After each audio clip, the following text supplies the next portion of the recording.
good evening. How are we all? Can we all see me properly? That's better. Just putting the thing up. So how are we all this Sunday evening? Let me just invite some people along to watch it.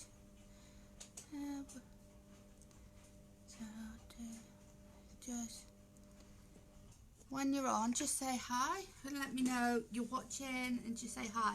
Hi Sinead. Hi Corinne. So I've thought long and hard about doing this live, and it's time I did it.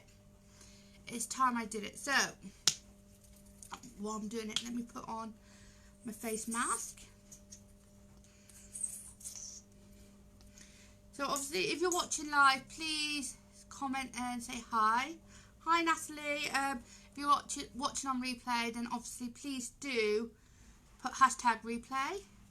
And obviously, if you feel you get value from this live, then please do share, because I appreciate the shares.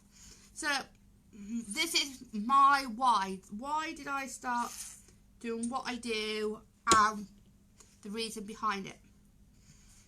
So let me go back, well, nearly 5 years ago, possibly about 5 years, well, 5 years ago, I had a mental breakdown.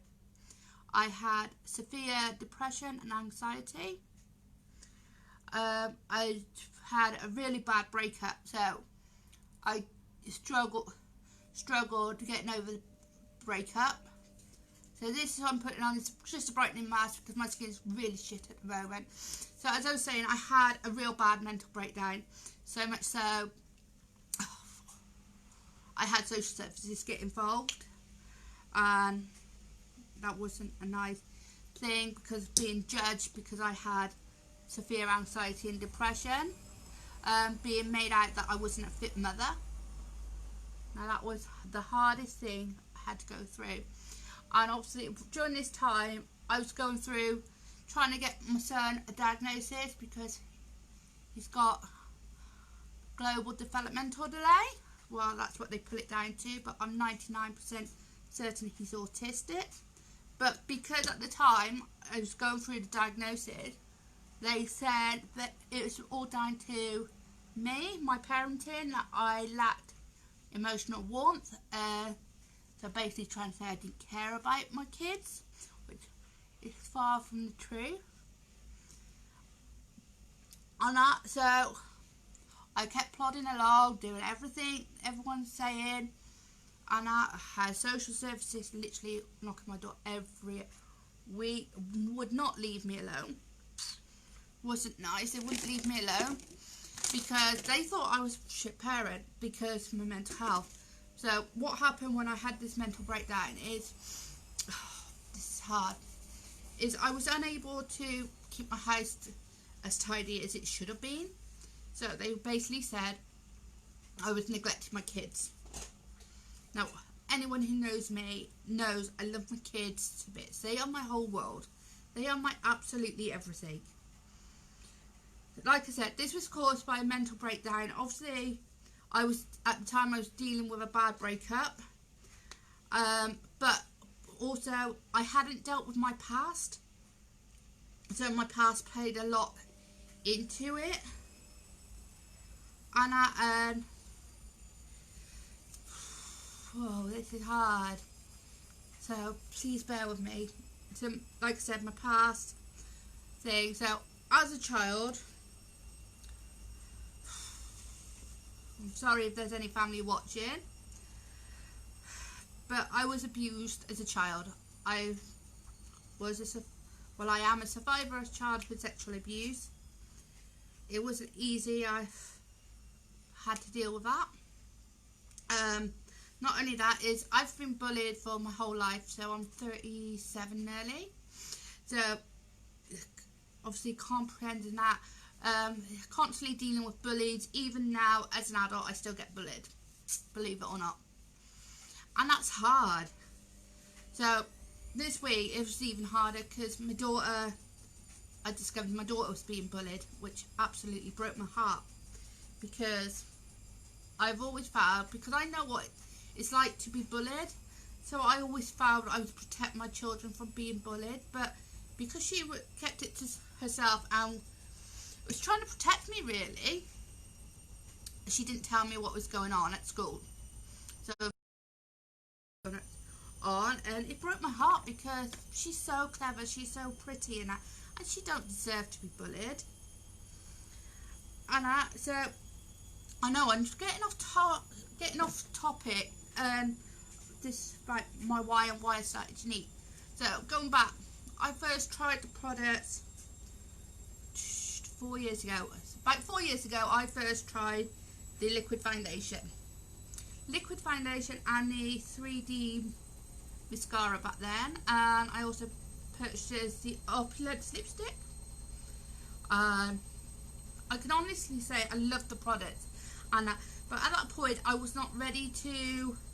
I was asked back then if I wanted to join a company, and at that time I was like, I don't think it's really for me, and all that. So I didn't think it was for me.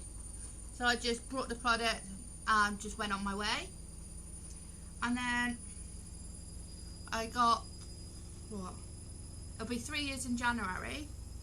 Well, no, actually, it's 3 years ago today. About 3 years ago, I got asked by my upline if I'd thought about joining the company. And that, obviously, this side of Christmas, I obviously said no, but I'd think about it.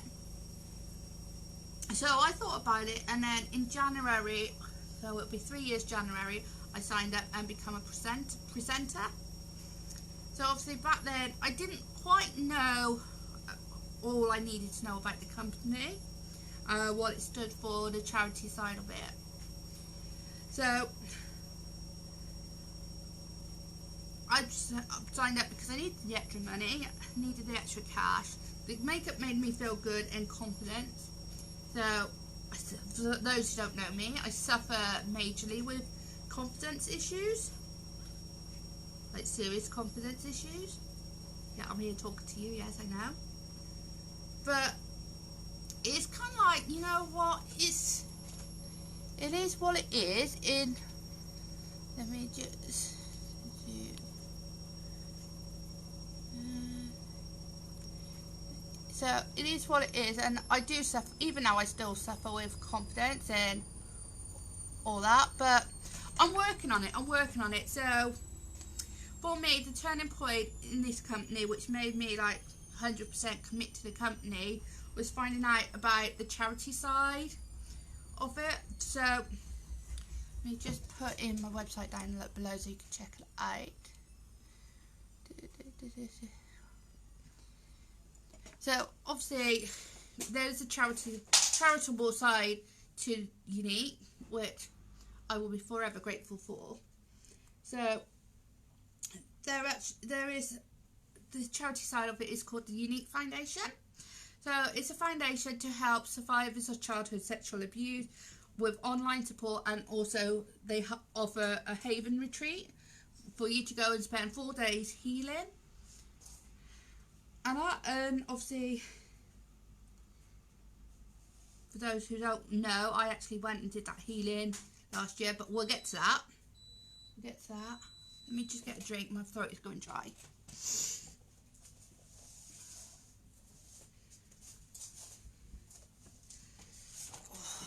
So yeah, I'll get to that bit. Let me just have a drink.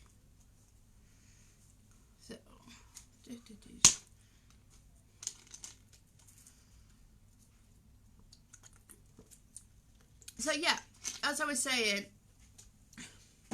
I joined the company 3 years ago, found out more about the charity side of it, which made me even more invested in the company and the values, what it stands for, and all that. Even though that I was still facing an uphill battle with social services, my ex-partner, and so 2 years ago, coming up 2 years ago, just over 2 years ago, I received court papers because basically my ex-partner was told he had to take me to court for custody of the children. Now that absolutely killed me, because I wasn't healing as quick as social services wanted. And now anyone with mental health knows it's not a quick fix. It's not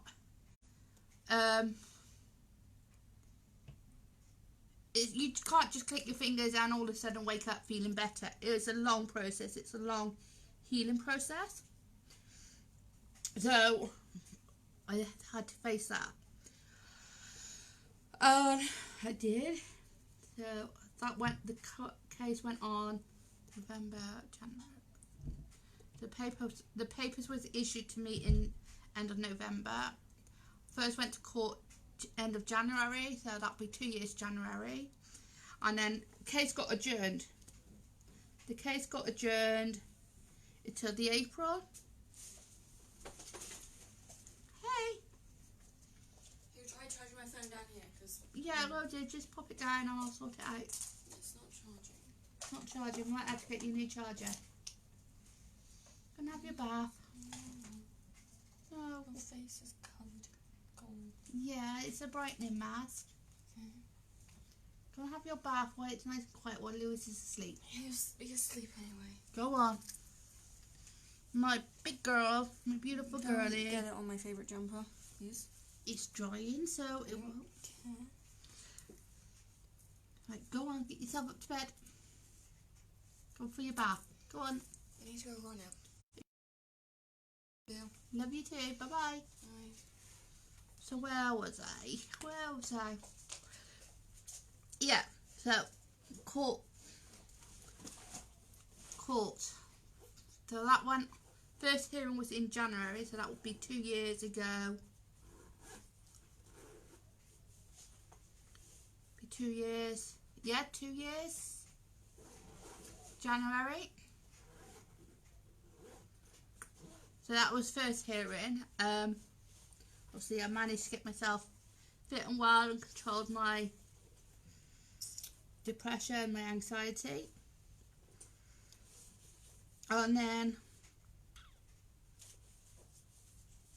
during that time I was still doing my Younique, as you know. If you go back through my timeline and things like that, I still do what I do. Put on a brave face and Two old maths books. Put on a brave face and just plough on, like not worrying the world, where I had the world on my shoulders. The weight of the world on my shoulders, should I say. It wasn't an easy time at all. But then I invested in myself. I got invited along to Global Leadership Summit. So that was a whole weekend of like learning about the business and leadership skills and things like that. I could take I'm taking a PowerPoint and going to charge it for myself. Alright. Love you. Love you too. So yeah, it was like a whole weekend of leadership thing. So I didn't know at the point that this would come right after the court case. So thankfully, those who know, we won the court case. So I still have my children. They're still here. They're absolutely thriving. Lewis is thriving. Angelique is thriving. So I went to lead the Global Leadership Summit May last year. Yeah. So, yeah, May last year. And at that point, I didn't know what the weekend was going to hold. I didn't know absolutely what was about to happen to me. So during one of the sessions, we were asked by the CEO of the company, Melanie, to basically say what the company means to us and things like that. So I mentioned about by that point I had already applied to go to the Haven retreat, but because of the court fees I had to pull it off. I had to say no, I need to pay my court fees. So I postponed the Haven retreat and I was trying to raise money. So I put my hand up, didn't know I was going to be chosen, and so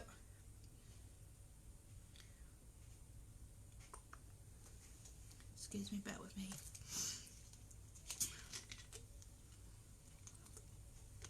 So this was on the Saturday, and then I mentioned that I was a survivor. I basically said, I said something along the lines about how Younique was giving me the confidence to be true to me, and giving me the confidence to be true and be who I am, and that I just won the court case with the kids, and that I was trying to raise them, and being a survivor, had been accepted for the Haven retreat, but I was trying to raise the money, but had to spend money on court fees and solicitors, and so I got listened to, and I thought nothing of it. I thought absolutely nothing of it. And then later in that day, I had a message that someone was looking for me. So I went to meet them, not knowing what was about to happen. I went with this person. Got taken to this room. And then, next thing I know, I was being brought up on stage. And one of the black statuses, well, she's now black status 1 of Germany, and she, basically, her and her team had heard my story earlier that day, and they kindly donated €500 towards my flight to be able to get out to the Haven retreat. So I went away from that weekend, like, in a daze, not quite knowing what had happened and things like that. I couldn't quite pinch myself as to believe what happened, and then Anne was true to her word. She transferred me the money to book my flights, so I managed to get onto the Haven retreat for for October. I flew out, so I booked my flights, and then I flew out on the 18th. So I took a long journey. I flew from London to Frankfurt to San Francisco, and then San Francisco to Salt Lake City. Now, I landed in Salt Lake City on the Saturday, so that would be Saturday the 19th. I wasn't due to go into the retreat until the Monday the 22nd, which was my mum's birthday. Now, this was the furthest I'd ever flown, furthest I'd ever left. Like, I'd never been so far away from the children. So, I literally landed on Saturday in Salt Lake, went to the hotel, and I didn't wake up until the Sunday. I did not wake up to Sunday because of jet lag. And so I spent Sunday really anxious, really nervous, and really anxious about what was gonna happen, and I was about to step into the unknown. And so that was on Sunday. So Sunday was the longest day, and stepping into not the anxious and the worry about what I was about to undertake, the enormity of what I was about to undertake, and what it meant for me, what it meant for the children, and things like that. So then I went to sleep. I woke up on the Monday, which was the 22nd. One of the first things I did was FaceTime my children, spoke to my children. And because obviously there's an 8-hour time difference, so I was awake about 6 AM. So that would have been lunchtime here in the UK. So I spoke to the children, FaceTimed them, and told them I'll be alright and I'll see them very soon, knowing that they were being cared for and looked after. I then phoned my mum, and I FaceTimed my mum from my hotel room, and had a really nice chat, because Mum and me, we had a rocky relationship. We didn't always see eye to eye. We didn't always see eye to eye. At times I was right bitch to my mum. And things like that. I don't know. We just couldn't get on. We didn't get on. And it was in like the I wouldn't talk to Mum. I closed up, and I couldn't talk and things like that, and it hurt me not talking to my mom. It hurt me. It really did. And about a month before I flew to America, we started to get back on an even keel. We started communicating better. We were able to communicate. We were able to talk without fighting, without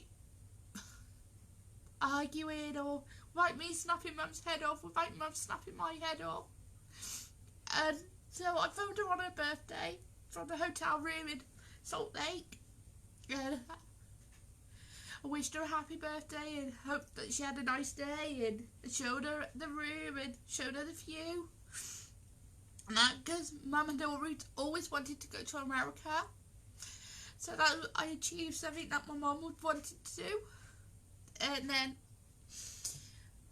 so the phone hung up Mum, not realising that was going to be probably one of the last times I would speak to her.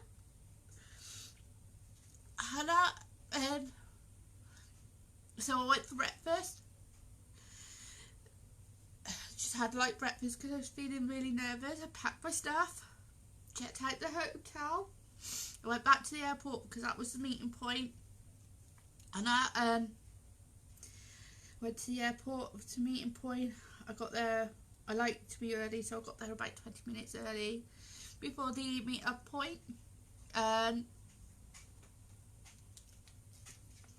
there was other women stood around not knowing that they were going to go where I was going. So then some lovely ladies came in to the airport. They had signs saying the Younique Foundation on the sign. So you know, you go to like airports and you see people holding signs like that. So they had a sign like that saying the Younique Foundation. So I bravely grabbed my stuff and went to where these people stood, and these other women who stood around, and they started as strangers, but we ended up as like really close friends. So I went into the retreat. We went into the car. We picked up. We took in the car, and I'm having to go back through my journal to things out. Where was I? So we was taken to the cars. There was 3 cars, so we split into 3 cars, and I went into a car with three other people, and I was chatting. Well, I wasn't chatting. I was very quiet while they were all chatting away, because part of my anxiety is I go really quiet. And really like withdrawn into myself. And my nerves were like building really thin because it was like, so I didn't know what I was about to think. So I was just taking in the sceneries, and then we got into start going into the country and seeing the mountains. And so the mountains had snow. I can see the picture it now. The mountains had snow on top. So only like a small dusting of snow, but they had snow on top. And then we eventually got there. It took about an hour and 20 minutes to get to the retreat.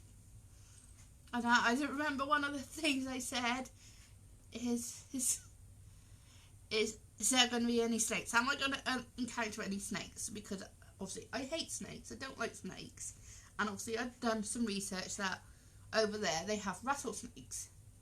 So you can see where my mind's going. My mind's going like over like stupid, like thinking about things that don't necessarily not going to happen. So anyway, they just laughed and like, no, you're not going to see no snake.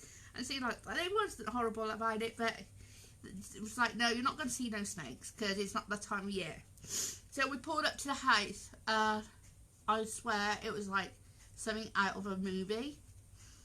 There was valets there. They took our luggage and things like that. So our luggage was taken. as soon as we got there, we got to meet our therapist, and was our therapist for the next 4 days, and our case manager. So the case manager was the person who's looking over our entire stay. So we took into the house, and then it can't be. I wish. How do I describe it? It's like you stepping into a movie and things like that. And you walk in, and they had a fountain in the hallway, and then we got. As we were being taken up to our rooms, we actually saw deer running through the grounds, which again is like that was like took my breath away, because it's kind of like thing. So we got to our rooms. So obviously the groups we were split into at the airport was the groups we're gonna stay with for the rest of the 4 days. So we got to our rooms, and the beds, they looked like something out of Harry Potter. It really did. And so on the bed we had a welcome gift. So we had some journals, a card, blankets, some fluffy socks, and a notebook, and there was also a couple of workbooks. Then we had to go down for lunch. So for me it was like really hard, because I'm so fussy when it comes to eating, and I hardly eat anyway. So, but it was even harder because you didn't have to cook for yourself, it was all cooked for you. So we went down, and it was all laid out, and so silly, I wrote it down what I actually had for lunch. I had a creamy potato soup with cheese and bacon bits. Now the bacon, it's not like English bacon, it was like little tiny bits and things like that, and I had a turkey sandwich. So while we were at lunch, we were also given a water bottle. So obviously, because you're up high up in the mountains, you had to make sure you drank plenty, because otherwise you get dehydrated very quickly. So after our lunch, we got taken to the presentation room, where at this point we were introduced to everyone at the retreat and made our introductions to all the other ladies there. There were 23 ladies on my retreat. So there was 25, but we were told that in that house we had the retreat when it was only the 5th retreat at that house. So we were actually retreat number 106, although, like I said, it was the 5th retreat at the house. During the presentation, was asked not to take any photos of the house to keep further retreat members safe. So after the presentation, we went back up to our sitting area, meeting room, which was outside our sleeping quarters, and we met with our caseworker. And obviously at that point we were asked to sign permission forms and scheduling, and we also done a questionnaire. And at some point during that time, I went down and met with the therapist. So, and at that point, I had decided to set 2 main goals that I wanted to. Oh, sorry, tried to peel off the mat.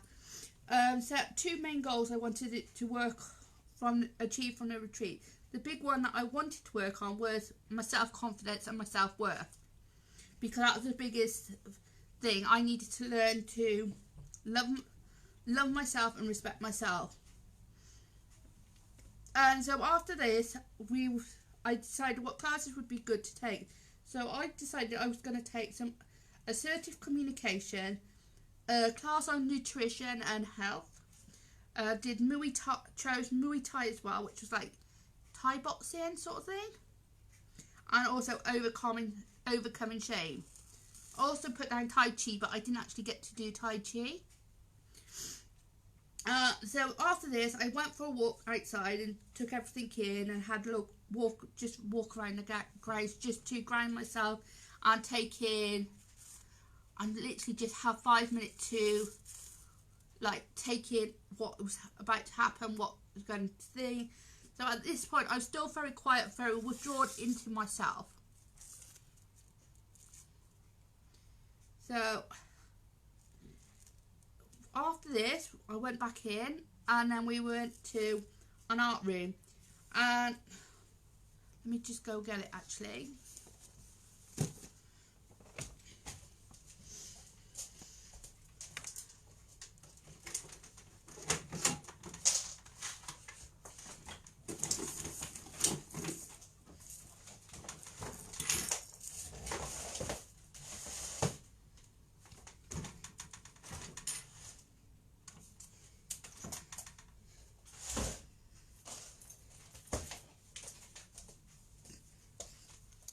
So we went to that room, and in that room we had to go and choose a bowl. So this is my bowl. We then had to go through the process of smashing the bowl with a hammer. Now this is known as a Japanese. This hammer represents, and then smashing the bowl represents up the broken earth, the broken inside of us. So did that, and the bowl smashed, as you can see. It's not thing. And then some people find it harder than the other because of the metaphor and what it meant, and because we would literally it was literally like we were breaking apart of the past and who we are. And then so this was known as Japanese kintsugi, to fix the bowl. We was asked to, once we had smashed the bowl with the hammer, so it was all done under a control situation. So we had a cloth, we put the cloth over the bowl. So once we chose the bowl, we put the cloth over the bowl, we took a hammer and we smacked it. And I think it took me 3 hits to break my bowl. Then it was explained to us that we were about to put the bowl back together using epoxy glue and gold powder. So this represents, so the metaphor of that is no matter how broken you are, you can be put back together and even more beautiful. So that's what it represents. So this is my bowl. This is my bowl that I put together there. As you can see, I've still got, whereabout is it? Just there's a little hole where I couldn't quite put the bowl back together, but that represents light flowing in. So that represents the light. And if I see the bowl, you can see it inside, like the gold and things like that. So that's my bowl. That's my kintsugi bowl that I smashed and put back together in the Haven Retreat. So once this was done, we had to go back to the presentation room to attend the first class, which was about the brain and the limbic system. So I'm now going to get into a little bit of scientific background. So we learn about the brain, the limbic system and the prefrontal cortex and how it is affected by trauma. So basically it's that flight or fight mode, and I haven't wrote it all down, it's in my notes, and that about what it means. So it's talking about flight or fight. So there's a little thing up here in your brain, in your limbic system, that acts like a trigger. So it's there. It sets an alarm bell going, which makes you feel flight or fight. So whenever you feel danger, it sends like that the signal whether you want to run or whether you want to flight, sort of thing. That's what running is. Pardon? I'm pretty sure you meant fight. Yeah, flight, fight. So after this, obviously I got the notes for that, and I still go back to my notes every now and again whenever I feel I need to look at my notes. So after this it was tea, and again I wrote down what I had for tea. So I had roast beef shredded and vegetables, and it was very delicious. While I was having tea, I sat and I chatted to others. I was no longer feeling nervous and I felt calm and at rest. At 8:15 we met with the night staff, because they had night staff as well, so that if we had any issues during the night there was someone there we can go to and talk to. And And then we had some pumpkin creme brulee. And bear in mind, all this food is freshly cooked. It's all home, like cooked for us and things like that. So it's all prepared and fresh and healthily done. So then after that, I went to bed because you got to think, I flew 7,000 miles. I was absolutely cream crackered. I was still suffering with the effects of jet lag. And I mean, there was a phone. People use phones to phone their like family and that, but I chose not to because of there was an 8-hour time difference. So when it was like 8 o'clock in America, it was like midnight, gone midnight in the UK. Or something like that, you know what I mean? There's a huge time difference, and that was quite confusing. And plus, I wanted that. Once I was in the retreat, I wanted it to be about me, and it might sound selfish, but I needed to focus on me and what I needed to do to become the person I am now.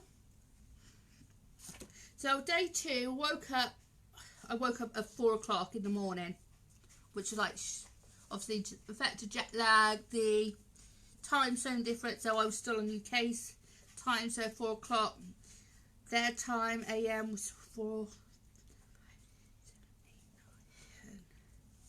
6, 7, 8, 9, 10. That's about lunchtime in the UK. So my body was telling me it was lunchtime, I needed to get up and that. So I got up at 4 and I wrote in my journal. I went down to kitchen because we could go down to the kitchen anytime we want, and I made myself a cup of tea, although they didn't have no English tea, so I had to make do with what they had. And then I went and did some yoga. Now, I'd never tried yoga before, but apparently it was a way of letting, like, releasing things like that. So this lasted for 45 minutes. I absolutely ate afterwards. You know what I ate, but it was worth doing, and I will hopefully find another yoga class that will fit into my time schedule so I can start taking that back up again. And then it was breakfast. So I literally wrote breakfast. So again, I put it was lovely. I had an American bacon and eggs at 9:45 that day. So this is on Tuesday now. I went to my second class, which was about nutrition and mood. So this was rather interesting because this was about how different food types can affect your moods. So obviously this class was about an hour long.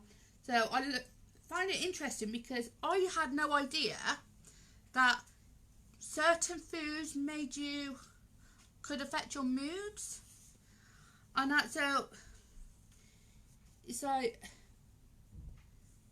So like if you have too much sugar or too much bad food, it affects your moods. Sorry, I'm using a lot of hand figure movement because, as you can see, I'm getting rather nervous and that. So I then I did find it very interesting. Again, I made lots and lots of notes, so I will refer back to my notes, although, if I'm honest, my eating habits still hasn't changed. My eating habits are still shit, and I really do need to change that.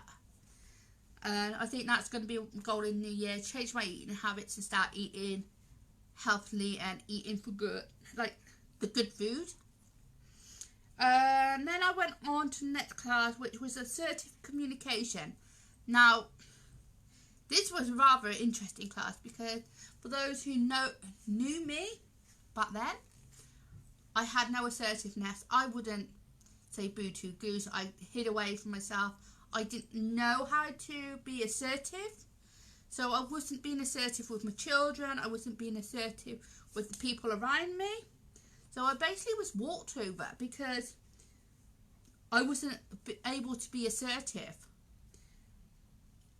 And so I was feeling quite positive in my mood, and it was lovely getting to know everyone. So then it came to a tricky class. So the next class was I chose to do was all about overcoming shame. So this was about what I needed to do to overcome the shame of my past, the shame I had put on myself, because I blamed myself for what happened. I blamed myself for what happened as a child. I blamed myself for my depression, my anxiety, and everything. So it was all about how I was going to overcome the shame and things like that. And so that was quite tough. That was a really tough class to do, but I did it. I sat it through and I did it, made lots of notes and things like that, because again, it's to refer back to. So then it was lunch, and again I wrote down what I had for lunch. Typical English bread. So I had pizza and salad. I'm not a salad person, I don't eat salads, but I had some salad. So then I went, had lunch, and then it was time to go to next class, which was grinding technique. So for those who don't know, who gets anxious and that, grinding is a way of putting yourself back in the here and now. So it's a way to like take 5 minutes and just breathe it out and just put yourself back in the here and now and just think, right, put yourself back into that safe place. And so obviously it was interesting because it taught us the importance of grinding and ways to grind, which was great, because after this class we were then driven about half an hour off the retreat to a group therapy session. Now, group therapy scared the hell out of me.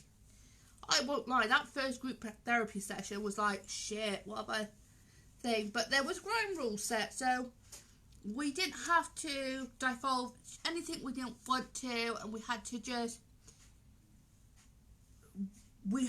there was an unwritten rule, we didn't go into details. So if you wanted, we'd choose to share what happened, but not the details, so not to share the details. And so this was about an hour. So when we got back into the SUV to go back to the retreat, I basically took 5 minutes just to look at the scenery and the buildings, the cars. I'm a typical Brit, so I took in everything. I literally soaked in absolutely everything. So when I got back, I went for a walk. I had a half an hour before it was tea time, so I went for a walk, and I was actually feeling at peace. I was feeling calm. Although I was missing the children like mad, they were never far from my thoughts, but I knew I was doing this for me, and by doing this for me, I was doing it for them. And I also knew they were safe, so that was the important thing, that they were safe. So then I come back from my walk, it was time for tea. We had chicken and croup. So, and then after tea we had another class, and this was about restorative sleep. Now this was like, I don't sleep very well. You say I'm too... the therapy sessions not in retreat? No, Suzanne, the group therapy sessions are off-site because they're not licensed at the retreat to hold like group therapy sessions, and the retreat is the safe place. So that's why you go out to do the therapy, because when you're in the retreat, it's the safe place. That's where you feel safe. It'll all get explained to you when you go, and things like that will become clear when you go on that, but it's really worth it. So what I was saying, so we had this class on restorative sleep. So this was like how to get a good night's sleep. So no caffeine before bed, turning on the blue light on your phone, not using phone before bed, so on and so forth, because it's always good to have a good night's sleep. So at this point, during this class they had chair massages. So I've never actually had a massage before, but it would actually work because I had trapped nerve at the point, so my fingers were numb, and that because sometimes I get trapped nerve down my fingers, so it all goes numb, tingly. So I don't know what they did. They knocked out all the bumps and cracks and things like that. It actually, although it hurt because the pressure they were putting on, but it made me feel relaxed. It made me like sleepy. It made me calm. So after the class, there was entertainment, which was a singer. Now, I love this class. I love this class because everyone just broke out in song. We just literally sung and things like that. And one of the songs we sang was Fight Song. And I watched the ladies just burst into themselves. And there's one lovely lady, Kirsten. I will forever remember Kirsten. She's such a little ball of energy. She's like a little Tinkerbell. She really was, and she still is. And we're friends on Facebook. I'm friends with everyone from the retreat on Facebook, which is absolutely amazing that we're still able to keep touch. And at one point, I do want to hopefully meet back up with the ladies. And so we sang Fight Song. We sang This Is Me, and then after that, I went to bed because I see. So then Wednesday, day 3. How did we get to day 3? And it's like the retreat was nearly finished. So this was, I actually woke at 8 a.m. So I actually slept for the first time. I slept and woke up feeling refreshed and without feeling tired. So I finally gotten over the jet lag. And so 8 o'clock we had a workbook class in the lounge area. This was just about how to use workbooks and like how we can make notes and make vision boards and things like that. And like positive imagery and like positive interaction. So mood boards and writing down your dreams, hopes and aspirations. Again at 9 o'clock it was lunchtime. So during lunch we were told what was happening. So after breakfast I went to Muay Thai. So again, this was such a physical activity. I need to say that the therapy over there, they call it bottom up therapy. So it was like ways of exerting the trauma without so much as talking about it. So I did Muay Thai and we literally kicked ass. So we were on the defense. We weren't on the. What was it? So this was what. We were on the offensive side of the martial arts, not the defensive. So basically, there were staff members there with the pads and that, and they just literally allowed us to kick, punch, and literally get out all our pent up anger, our pent up trauma, and that. So after 30 minutes, I was absolutely knackered because I'm the most unfittest person there is. And then, so I sat down, had a breather, had some water. And then I was given a final challenge, which was to do a final 100 punches. And I actually did it. I did that final 100 punches. I pushed myself to do 100 punches. And I literally was like, you know what? It was exhilarating when I finally done it, and it felt so good that I actually managed to push myself to do 100 punches. No matter how knackered I was, how tired I was, I still did it, and it felt good and things like that. And again, that's a class I'd love to find a class over here to do, because that's one way of dealing with like trauma. And then after this point, so after the Muay Thai, it was time for me to go for a makeover and photo shoot. So I went back upstairs, had a shower, got changed, went downstairs. So at this point, this was the point in the week where we got made over. So we went to hairdressers, they did our hair, they did our makeup. Now at this point, they do not, although it's a Younique foundation, at no point during the service did they use one single product that belonged to Younique on us. Not one product was Younique. So met with the MUA. She asked what I was looking for and how I wanted my hair. So I decided I was going to have my hair curly, because I normally either have my hair up like this or normally have it straight. So then we went into the salon. She got me in my seat, and the chair was faced away from the mirror, so I couldn't see what she was doing. So I couldn't see what was doing. So she did my face. It was airbrush foundation. So first time experiencing airbrush foundation as an MUA as well. So obviously did my colour match in the moisture, cleanse, tone and moisturize is what you do first. Then she done my lashes, so I had lashes on. She complimented me on my high cheekbones, so I was blessed with my mum's cheekbones. And so after the makeup, she did my hair. So done my hair, so it was all curly and that. And then I remember this. I got turned around in the chair to look in the mirror, and I literally looked in the mirror, and my words were, "That is not me," because I could not believe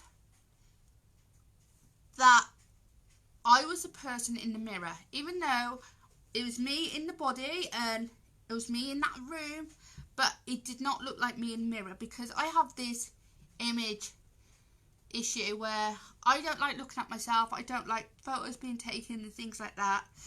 And so because of the way I learnt to view myself, so I learnt to view myself with negative self-imagery. So obviously I got told I was ugly and things like that growing up and things like that. And so after I approved the look, because they wouldn't let us leave the room until we were happy, she took me to the photo studio where we had a series of photos that was taken. So I will share some of the photos below in this after the live. So I felt good, and people, they noticed the change in me at the retreat. I remember they were like, "You're standing better, you're standing taller, you're a different person, you're standing taller, you're standing with confidence," and things like that. So something had happened in my head that made me stand taller, stand with my head held high and shoulders back, not slouched down like that and things like that. And then obviously I went for a short walk, because that's what I did during my breaks. I used to just go for a walk around the grounds and that, because we were free to go anywhere we wanted apart from one section of the house.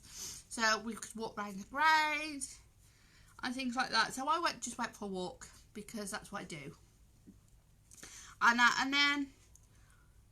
then we had a mindfulness class. So mindfulness, I'd already started dipping my toe into mindfulness anyway, and this was about how to meditate, the different ways to meditate, how positive affirmations is good for you, about how to empty your mind. So this could be going for walks and just clearing your mind walking. This could be lying down and listening to like the river flowing by, that sort of thing. So obviously I'd already started dipping my toe into meditation and mindfulness and positive affirmations throughout the company through my growth with Younique. And so then obviously we had group therapy again that day, and there was lots and lots of tears. Then we went back to the retreat. We had food, because that was a thing. You had food, you had drink and things like that, and then obviously I woke up on a Thursday, and Thursday it was just so sad. It was just, you could feel everyone's emotion, because we knew we'd come to the end of the retreat. So we had lunch, we had breakfast, and then we had to go pack our stuffs and making sure everything was all packed away, and we had it all packed. And while we were finishing off our breakfast, and then we went into a room, and this was our final session. When we went into the room, we were presented with, let me just take this off.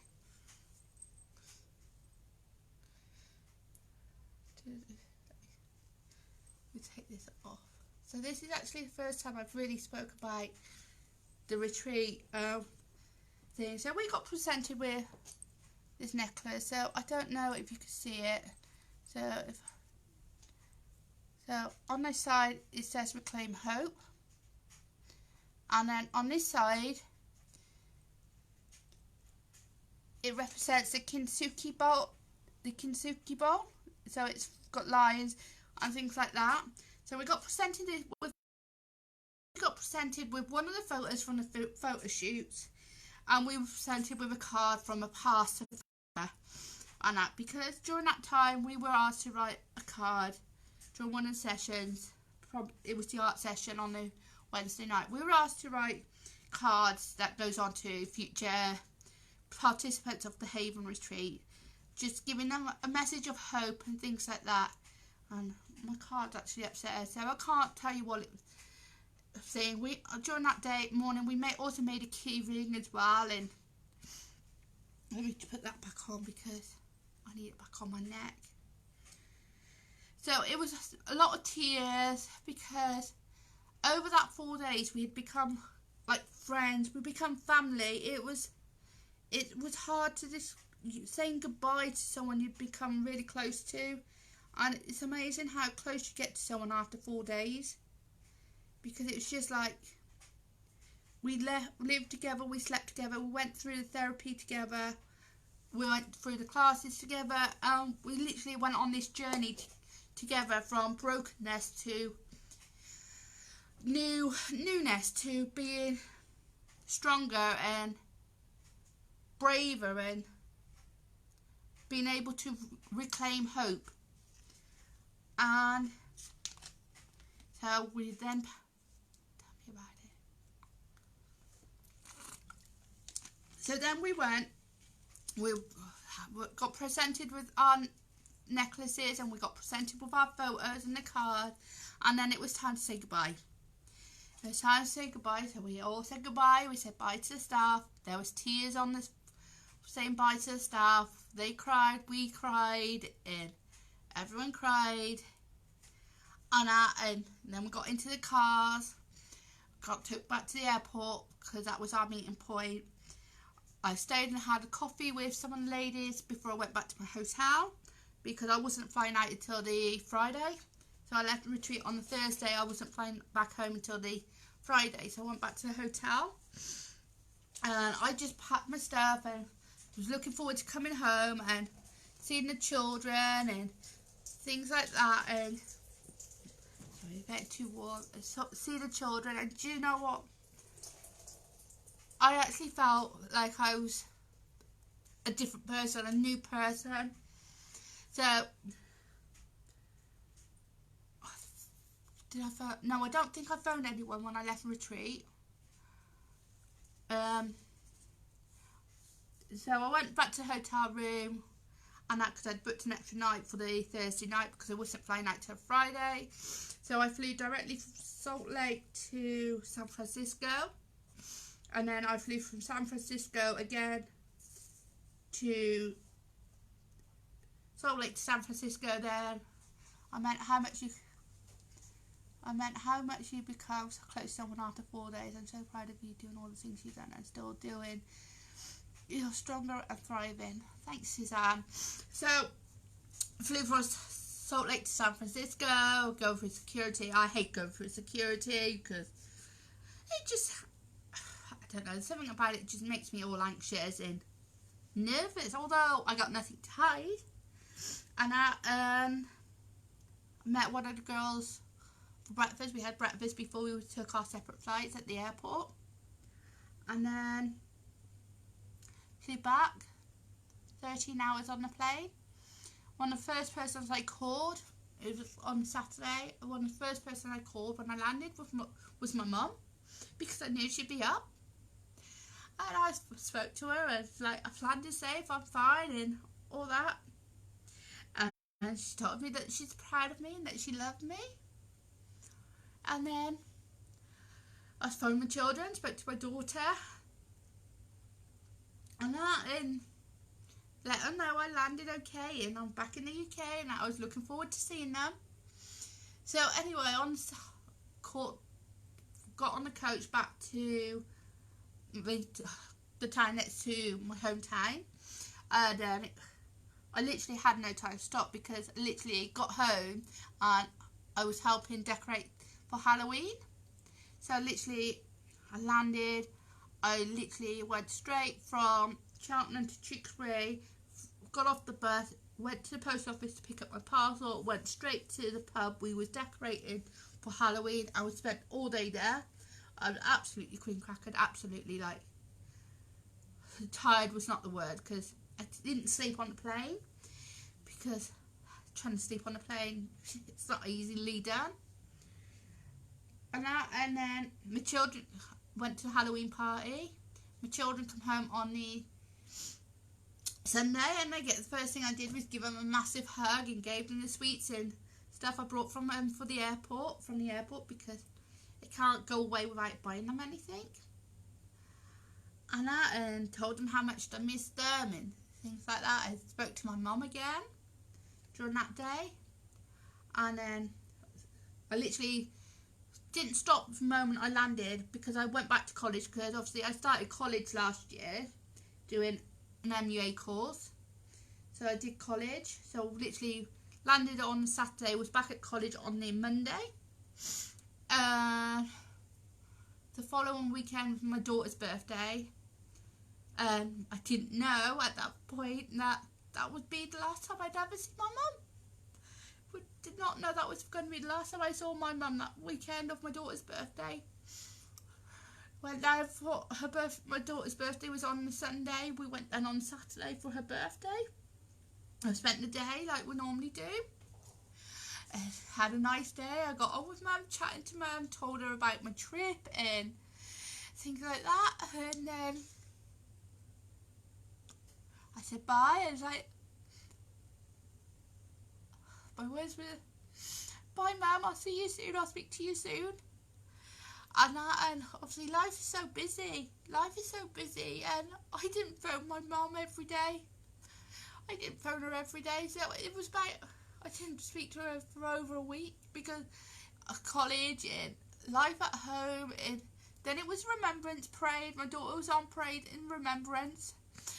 And my daughter was off ill on the Monday because she had tonsillitis.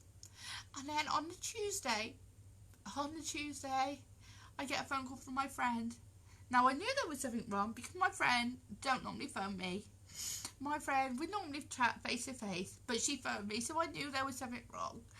And I first thought it was something to do with my dad or my younger nephew who's got spinal bifida and that. And her words, I can remember her words clear as day, is, you need to get to Gloucester now, because your mum's not breathing. I'm like, what do you mean she's not breathing? I'm like,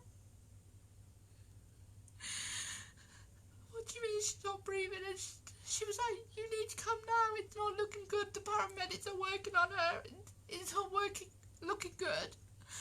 So I hung up, and I managed to get a lift. I rang my aunt, because my aunt lives not far away. I managed to get a lift, and I ran to say I'm on my way. And at that point I got told it was too late. Mum had gone. That mum had gone. And it's like, she'd gone. And I got there, the ambulance was still there. I'm like, no, they made a mistake. They got it wrong. But they hadn't got it wrong.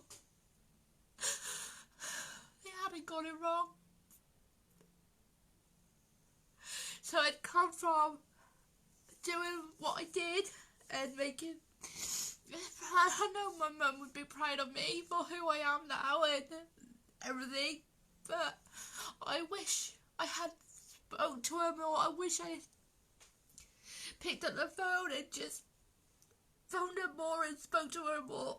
I wish life didn't get in the way. And so I'd gone from that and the thing. So obviously mum passed away. She was 55. She was 55 years old. Died in the bed next to my dad. And I went up to see her. And said, Mum, please come back, please come back. Because I didn't know. I wanted her to wake up. I thought it was a bad dream. I wanted her to wake up. And this is the first time I actually talked about it properly.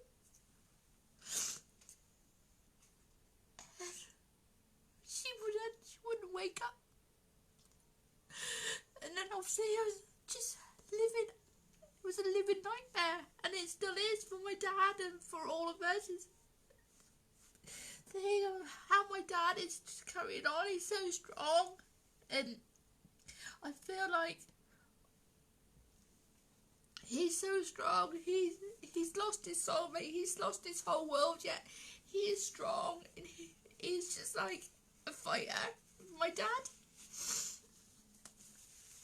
and then I went back to college. I took time off college.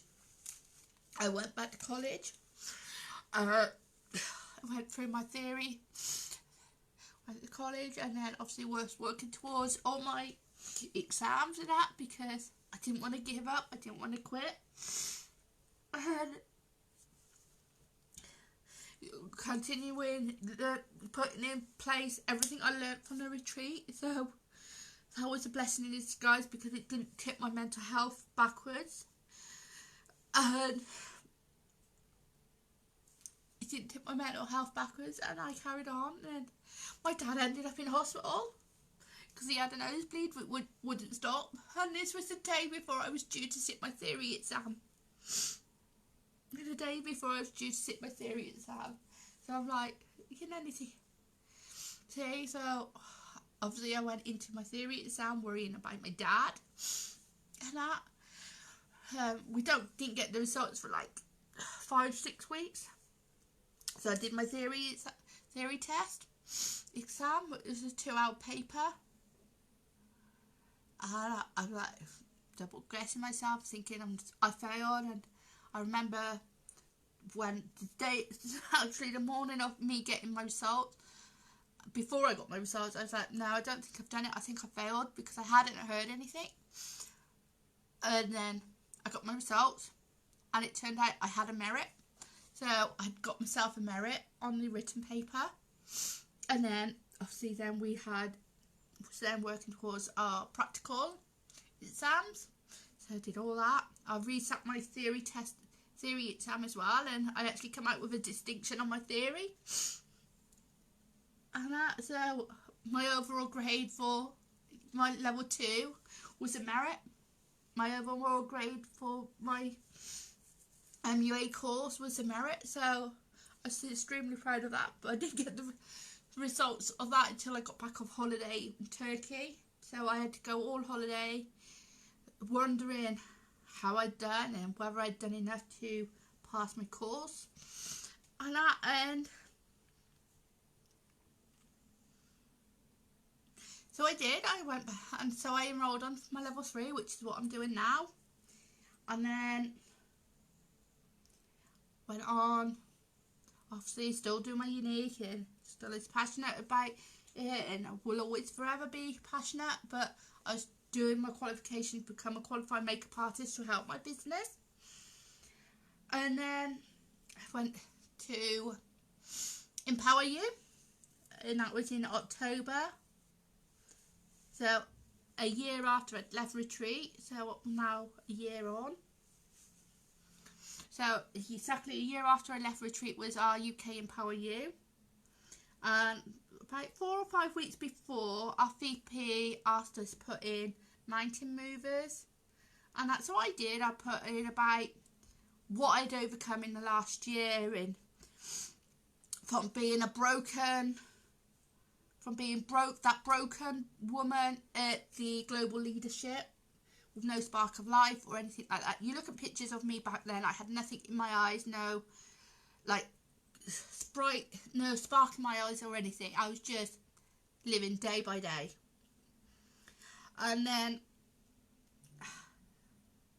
I put in the mountain mover, and not thinking anything of it, thinking, yeah, there's going to be much more worthier people out there in the company and things like that. And I was sat next to Suzanne, who's on watching, and a couple of other ladies, because this was the first year I'd went without anyone, my upline or anyone like that. So I went on my own. I travelled down with a lady I'd never met before. She had a hotel room with the same person, and obviously she's a unique presenter in one of the next times to me. And then I sat there. It was in the afternoon, and Louise moved on to the mountain movers. The first one went up and things like that, and then she called my name, and I sat there going, bear in mind I'd already said, now if it's not me, I can't remember what I put anyway, so it's not going to be me. And then the next thing I know, I hear my name. I'm like, no, it's not me. I looked up, my photo was up on the stage. So I went up, and I literally went up on that stage, proud as day, stood up tall, my shoulders back, head held high. I didn't mumble or anything like that. I spoke clearly, and I spoke proudly of what my mountain mover was, what I did to overcome, what I had to overcome, and to become the person I am today. So I did that in front of 1,000 people. Obviously I met Suzanne, and we've become so close since then. And then Suzanne gave me the wonderful opportunity of going to Amsterdam with her to network over in Amsterdam. And I was like, I don't know if I could do this. And I think deep down I knew I had to do it, because I knew I had to push myself that more. I needed to stop being playing safe. And so I did. I went to Amsterdam. We networked the backside of Amsterdam, and we had a really good weekend.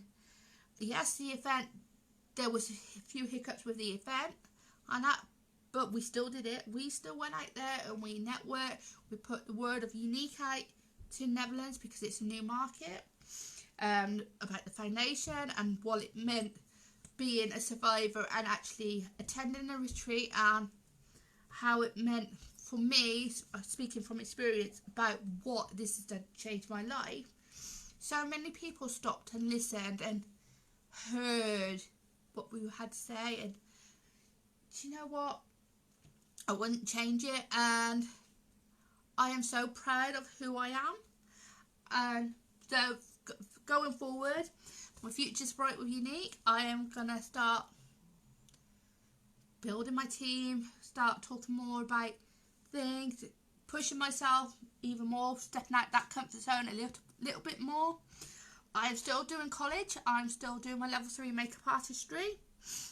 I got an exam on Wednesday. No, not Wednesday. On Thursday, I got an exam. So I've got 2 exams before Christmas, and then another 5 or 6 after Christmas. But all while being consistent on here, talking about me, my life, my kids. So quite often you will see Lewis jumping on, or things like that. And I will be honest, I don't always have good days. I still have some days where I struggle, but I have techniques to get me through those times. I have methods, I have things. So when I'm not feeling 100%, I would just take myself away for an hour while the children are at school and do some mindfulness and positive affirmations and things like that, and remembering how far I've come and the change in who I am. And excuse me, and do you know what? I know I say that quite a lot. You know what?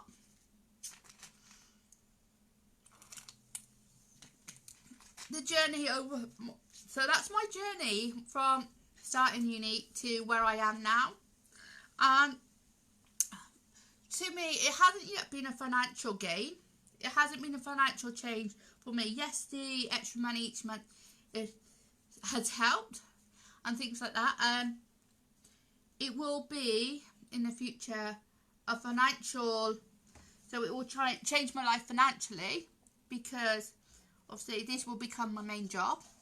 I will come off benefits. I will be able to take my children wherever they want. Take them on holidays, they dreamed holidays they want. I know Angelique wants to come to America, and she wants to come with me on the next Empower You, so she's going to do that.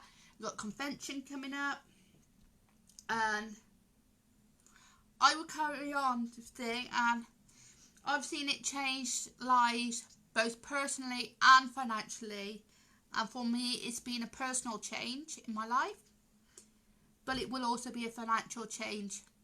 I'm in this for the long run, so I really want to thank everyone who's supported me in the last 3 years, who's brought my products, who's brought the products, who's buys from me, who are my customers, or if you just share my posts, you get value out of what I do. And you know what?